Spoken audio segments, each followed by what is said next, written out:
You talking to me?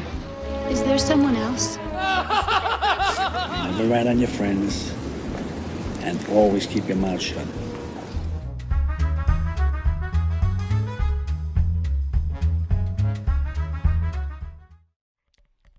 Alright, what's going on, guys? Blood Moon Bobby here. Just let me adjust this mic.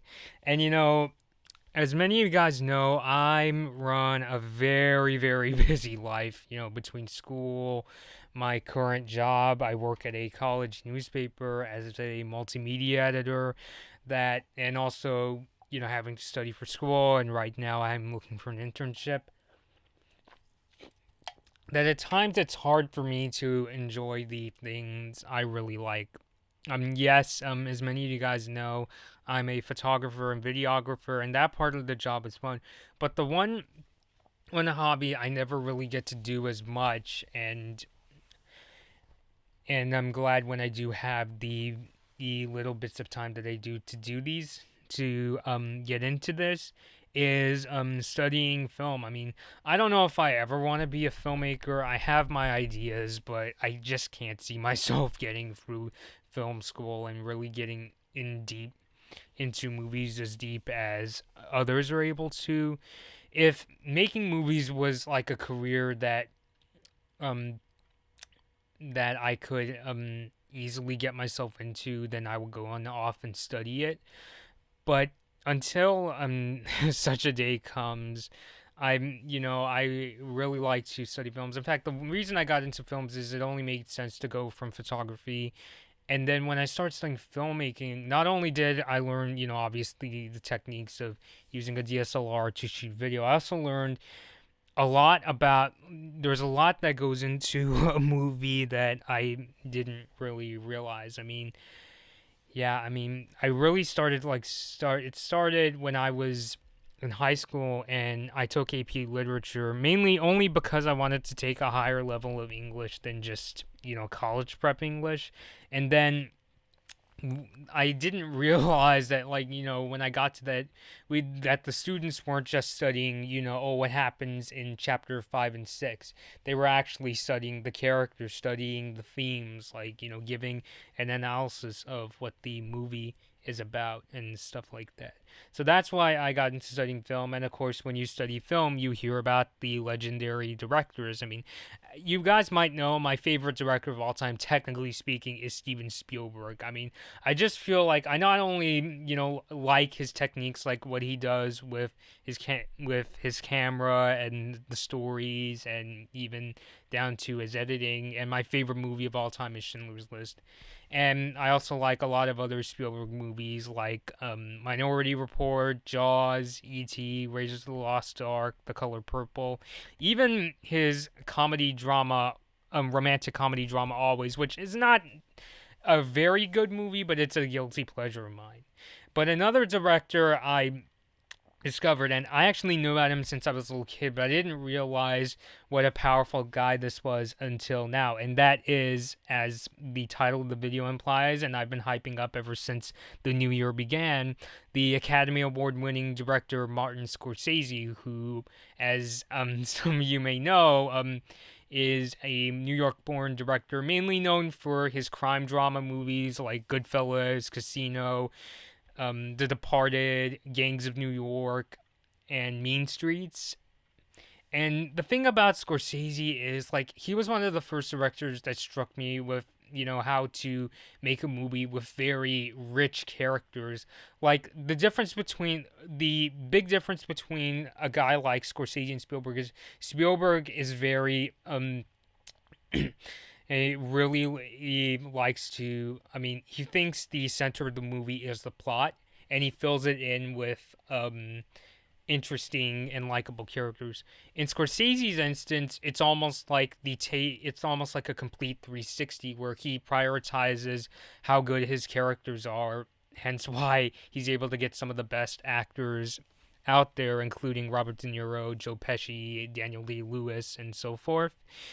And, it's not that he puts story all the way in the back, but, I think the way I could just put it is that the reason Scorsese's movies are so good is because they tell the stories of very interesting characters. Like, the good parts of Scorsese movies are more in how deep his characters are and how interesting they are, rather than, the plots per se. So, but yeah, I'm just learning to discover how great this director is. Truth be told, before Scorsese Saturdays, I didn't really see too many movies from Martin Scorsese. I might actually call him Marty for this review, only because I like calling people by informal names. And yeah, is that I can't believe I'm admitting this.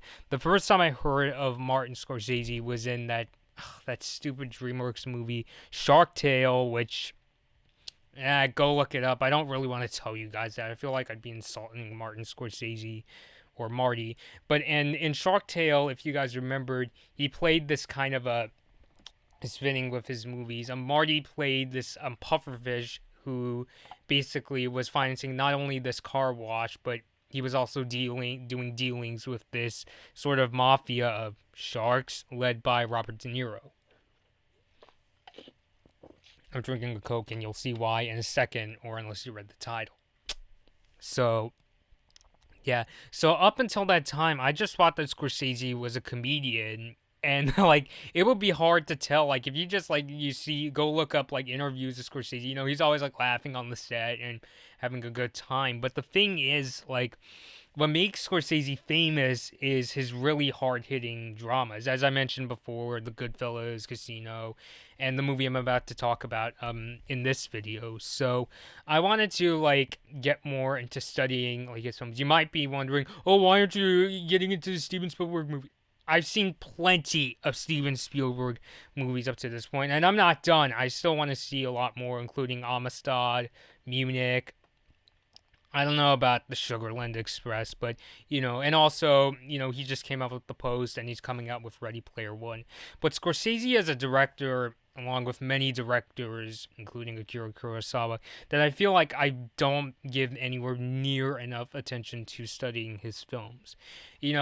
Part of it is because I don't have time, and mainly because, a big part of it is because, I grew up in a very, buttoned up family. I have a mom who was very against, me seeing any overly violent movies or scary movies, or worst of all movies where the characters cuss a lot. So, yeah, but I guess it's kind of a blessing in disguise that I didn't really see Scorsese movies until right now. I'm just about to graduate college, mainly because, I'm not only watching the movies because, it looks so cool and, the characters cussing, but it's also because you can understand that not only the movies themselves, but why Scorsese made them. And I feel that's the trait of a really legendary director, is that you can just see, their vision, and, when you can tell, a director really got involved and it's not the product of a corporation, like a lot of movies are these days. I'm not going to name names, but what I'm referring to, then that's the sign of an amazing director. As a matter of fact, if you guys are wondering, if you remember when I first rebranded my channel to Blood Moon Bobby, you might have remembered when I checked out the Star vs. the Forces of Evil Comic-Con trailer that I had a very particular beginning where I was dressed up as Blood Moon Marco. I got into my family's Honda Odyssey and it blew up. Obviously for special effects. I mean, dear God, I would not even attempt that. You might, in case you're wondering where I got the idea from, that's actually from the beginning of Martin Scorsese's 1995 film, Casino, which, yeah, haven't seen Casino just yet, but to give you an idea, yeah, that's how I'm enthusiastic to learn more about Martin Scorsese. I guess you could also say, hey, that's kind of what happens when you watch a Scorsese film, where when the things get going, it's just like boom, and yeah. So this month I'm gonna get through 4 of Scorsese's films that I've picked out. Obviously you're watching the video here for a review of Taxi Driver, which I'll get into that in a second. Next week I'll be getting into his 1993 costume drama, The Age of Innocence, starring Daniel Day-Lewis, Winona Ryder, and Michelle Pfeiffer. And then week after that, I'll be checking out, this is a movie, even though I don't know if it's going to be amazing, I've been wanting to see for a really long time, his Cape Fear remake with Robert De Niro and Nick Nolte. And then to round out the end of the month, the last Saturday this month, I'll finally be taking a look at Goodfellas, which many of you know stars Ray Liotta, De Niro, and Joe Pesci. And yeah, as you can imagine, De Niro is Scorsese's favorite actor, having used him in 8 movies, and now he's going to be making his ninth movie with Scorsese, which is The Irishman with Joe Pesci and Al Pacino, and The Irishman will come out in 2019 on Netflix. So yeah, so I've got plenty of time to study Scorsese's films. Now, I'm pretty sure a lot of you going in are going to say, oh, well, 3 of the 4 movies you pick are from the 1990s and you're only reviewing 1 from another decade. Again, I handpicked these movies. I know these movies are critically acclaimed, at least 3 of the 4. I don't know about Cape Fear, but it's a movie I've been wanting to see. And again, this is my launching pad for not only just studying Scorsese, but studying good films in general. I've been wanting to check out other movies over the break, including the original and prequel Star Wars trilogy. That's why I'm not going to do like the month of Scorsese where every day is a new Scorsese film. I don't have time for that, and frankly, Scorsese's a legendary director, but I also know I have to get my feet wet in a lot of other directors to really understand what great filmmaking is. So that's what's going into it with Scorsese Saturdays. And now I guess I'll get into Taxi Driver from 1974, I believe. Let me double check that.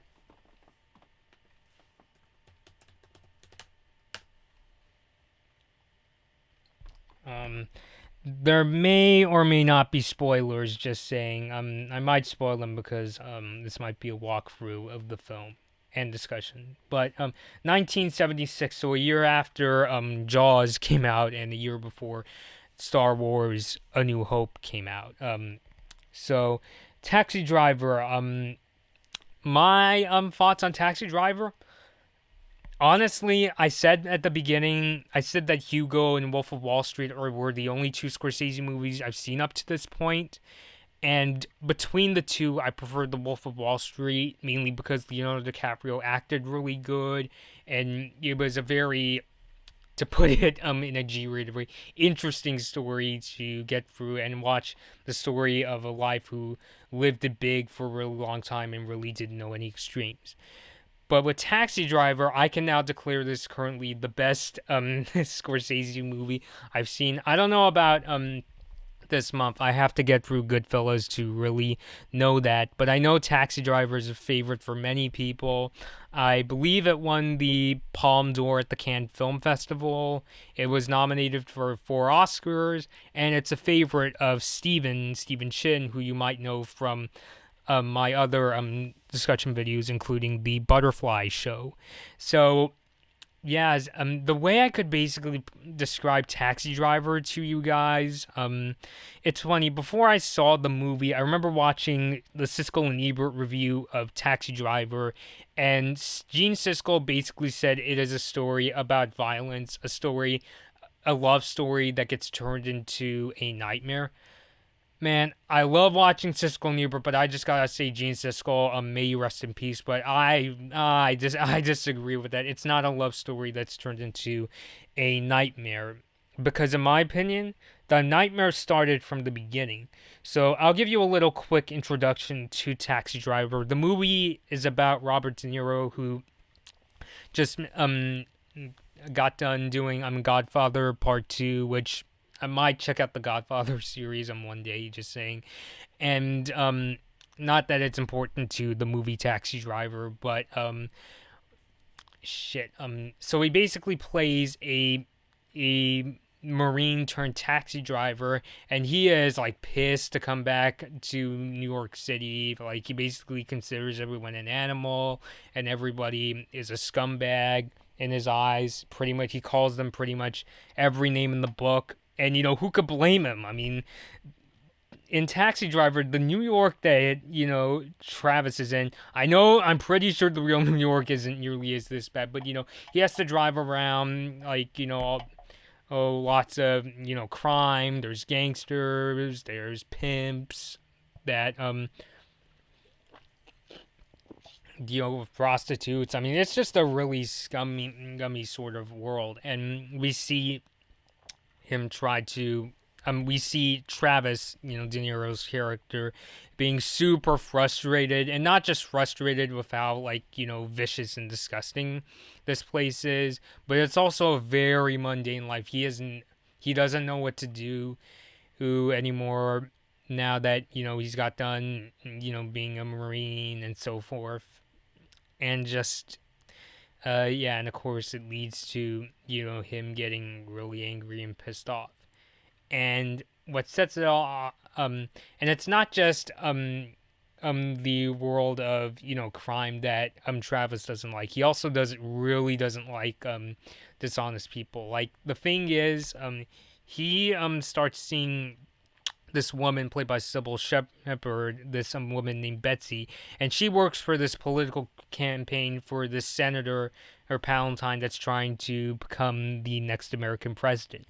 And the thing about Palatine's campaign, and what makes Travis break it off with Betsy, is that Palatine's campaign stresses, like, their slogan is "We are the people," and that he's telling everybody, hey, we'll get through these hard times, we'll get through, we know you went through all this shitty unemployment and poverty, and Vietnam was a mess, and just, but it's like, how can, a president make all these promises and saying, hey, we are the people, we're, implying that they, the New Yorkers and everybody is a great people, when Travis lives in a world of crime.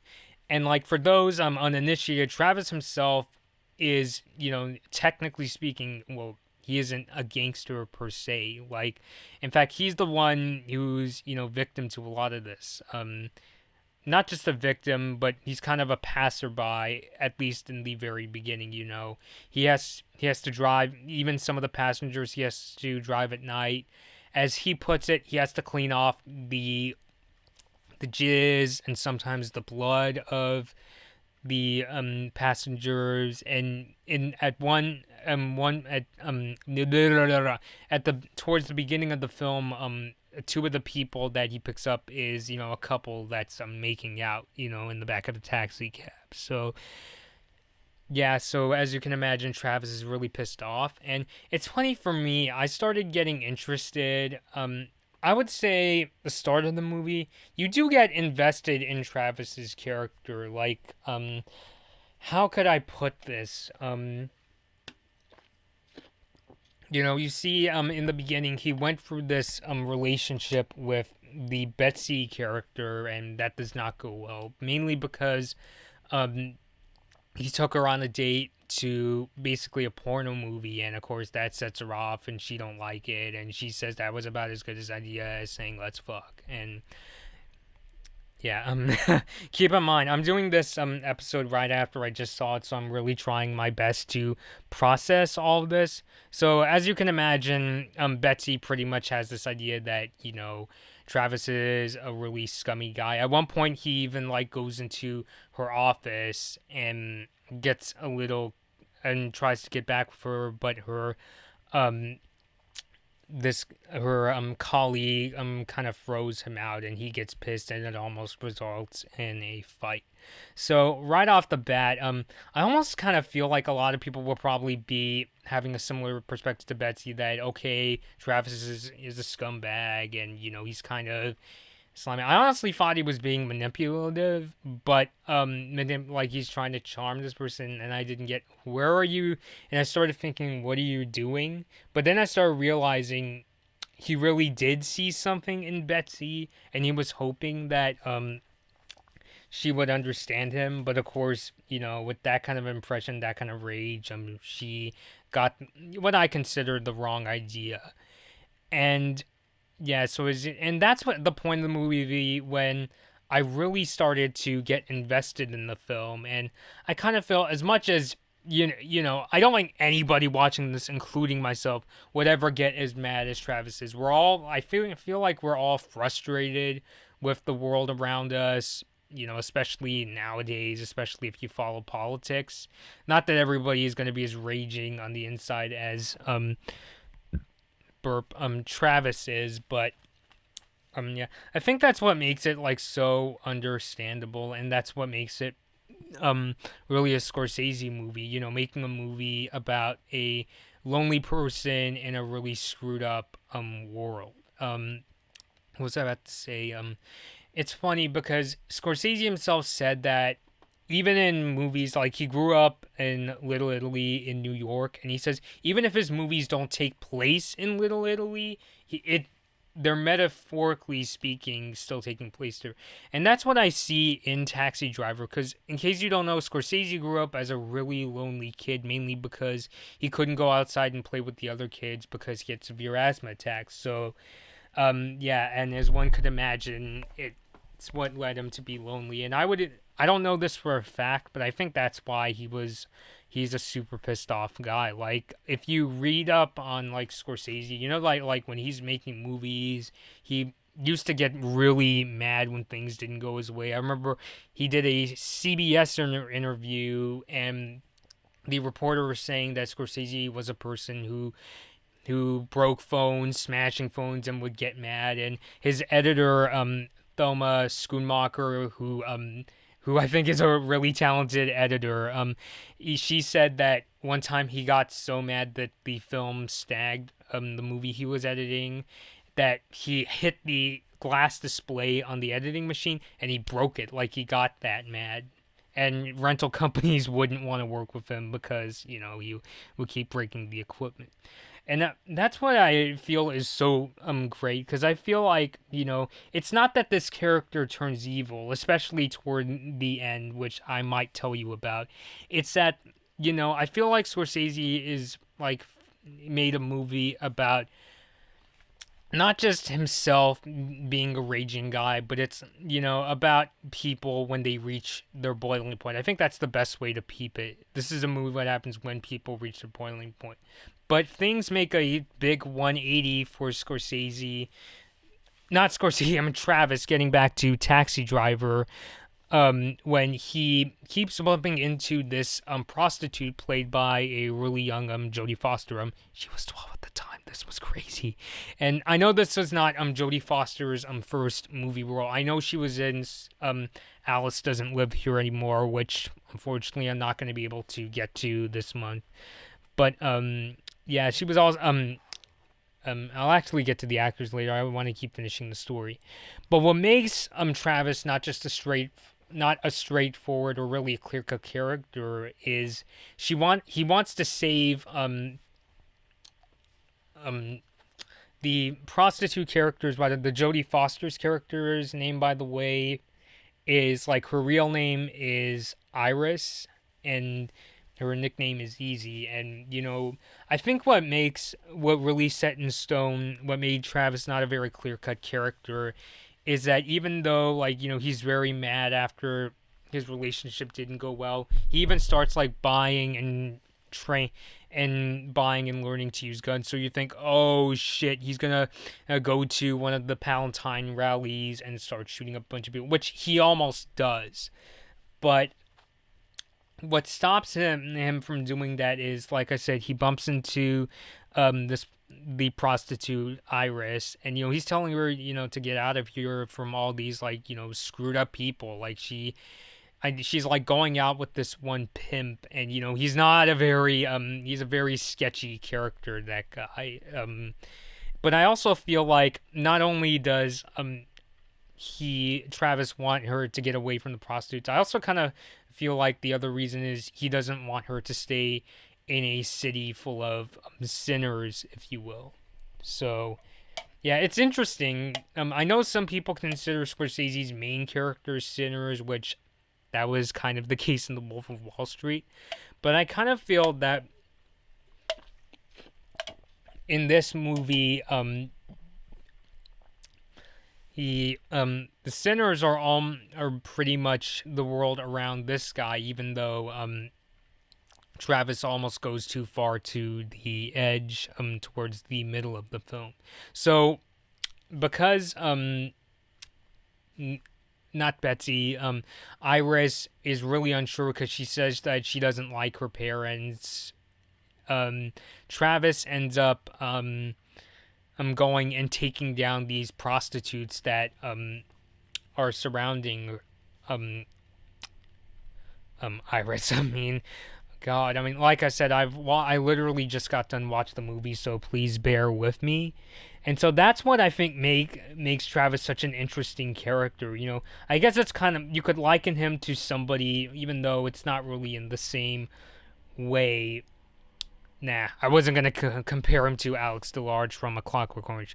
But what makes Travis like such an interesting character is that, you know, he's, you know, fed up with, you know, many parts of with many kinds of people in this movie, and, you know, not just, you know, the pimps and the gangsters in the film, but he's also pissed off with the dishonest people around him. And so being able to rescue somebody from that kind of a world, even if it's not through the most ethical of means, like it almost resulted in Travis going to a rally where he could have potentially shot some people. It results in, you know, him, you know, rescuing this prostitute from this dishonest and scummy place, you know. And so I think, yeah, that's what I thought, because I thought, you know, the movie was going to be about mainly a character that's going to the edge, but by the end of the film, I realized Scorsese basically made a film that's talking about his problems with society in general, and it almost makes him want to teeter to the edge, as evidenced by like the cases of him being angry I mentioned earlier. So yeah, I mean, acting wise, oh my God, Robert De Niro is pulls a home run in this movie. I think all the actors, in fact, do a really good job in their parts in this movie. Robert De Niro is great. Jodie Foster is amazing. Cybill Shepard's good. And funny thing enough, you might think through all this, I would say that De Niro would be the scariest actor in this movie. That award actually goes to again, my crappy drum roll, Marty himself. Like, he makes a cameo in this really disturbing part of the movie. I would even say it's on par with the scene at the end where Travis shoots up the pimps. Is that there's a scene where this character that Scorsese plays, and he tells Travis that he's going to go into this apartment. Like, first of all, this guy is a freak of nature, to put it really lightly. Like, he says that he lives in an apartment with his wife that's not his own. Who owns that apartment? I'm not going to use the word here, but the Scorsese character calls him the N-word. So that kind of gives you an idea how messed up the people around in this movie are, in the surrounding world. I don't want to see New York as a whole, since I know, you know, obviously the real New York is not going to be like this, or at least not the good parts of the city. And so, and then Scorsese's character tells Travis that he's going to go into this place and shoot her up. I don't want to get into too much detail because his descriptions get pretty graphic, but it's just like, even props to you, Marty. I almost wished, after watching that scene, I even like told my sister I wished he acted in more movies. But it's understandable that, you know, if he likes being behind the camera more, that's cool. I'm kind of the same way too whenever I get the chance to make my own short films. So yeah, Taxi Driver is, yeah, I mean, I think it's one hell of a movie. Like, probably the best Scorsese movie I've seen so far. Like I said, it's not a movie about a sinner. I think it's more a movie about Scorsese being extremely frustrated with his problems, but also presenting it in a way that can be understood by the audience. So Yeah, I really wish, God, I feel like I have so much more to say. I hope I'm portraying the movie in a way that you guys will like totally get why this movie is amazing. I highly recommend this film. On a scale of 1 to 10, I'd give it a 9. So, yeah, we're definitely off to a smashing start, and I totally see why the movie is managed to get the Palme d'Or at the Cannes Film Festival. I mean, yeah. So I hope that I really hope I'm portraying this movie really well to you guys. I definitely recommend it. As I said before, next week I'll be taking a look at Martin Scorsese's 1993 costume drama, The Age of Innocence, based on the Pulitzer Prize-winning novel by Edith Wharton and starring Daniel Day-Lewis, Winona Ryder, and Michelle Pfeiffer. And I hope this kickstarts me starting to watch a ton more movies. To be honest with you guys for a second, one of the big reasons, not only because I'm super busy, I kind of steered off of movies, is because I often worry that I'm not going to be able to interpret them well. But with movies like Taxi Driver, it does give me hope that I can walk into movies and understand what the director is trying to say. Because to me, the magic of the movie, aside from, you learn about the plot and characters, is trying to understand, the perspective from the artist himself, that being Marty. So that's why I even like the idea that, that this is part of, I feel like loneliness is a motif of Marty's, and I like discovering those motifs in films. Not cliches. I like what makes a movie a director's movie. I mean, another movie that Scorsese made about a lonely person was Hugo, and I'm assuming Hugo is yet another example of a movie that is based on his experiences growing up in Little Italy. So, yeah. So overall, Taxi Driver, really good movie. I highly recommend it. I know some of you guys watching out there, because I have friends with kind of sensitive stomachs. Like, please give this movie a shot and really try to understand, because I know many people are gonna look at this movie and say, "Oh, it's such a downer film. Like, why is this guy so angry about it?" We live in such a positive society. Stop kidding yourself. Admit that try to understand that, there's many problems in this world, as this character analyzes. Don't take it to the edge, but much like Betsy at the end of the movie, you'll start to understand why Travis feels the way he does, and also see the brilliance of Martin Scorsese. So, all right, guys, this has been Blood Moon Bobby doing a Scorsese Saturdays reviews, and thanks for watching. See you guys. Hey guys, this has been a Blood Moon Bobby video. Please like this video or dislike it, and please subscribe to my channel. Thanks for watching.